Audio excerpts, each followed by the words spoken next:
How to use voucher section on Unocoin. Are you facing issues to use voucher section on Unocoin application? If that's so, then this video might help you out. Without further ado, let's dive into the video. To use the voucher section on Unocoin, open the app and log in into your account with your registered email and password. As soon as you get logged in, from the dashboard, tap on Shop. You will find this option in the More sections. Here you will see over 90 brands like Domino's, Cafe Coffee, Day, Baskin-Robbins, and Himalaya. Choose your preferred brand and select the voucher denomination in INR. For example, 500 rupees or 1000 rupees. The app will display the equivalent amount in Bitcoin based on the current market price.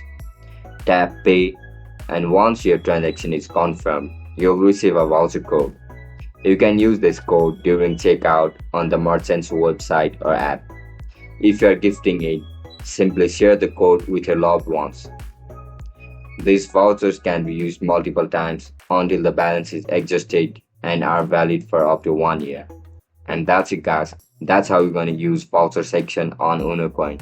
If you guys found this video helpful, don't forget to like, share, and subscribe to our channel. Bye bye.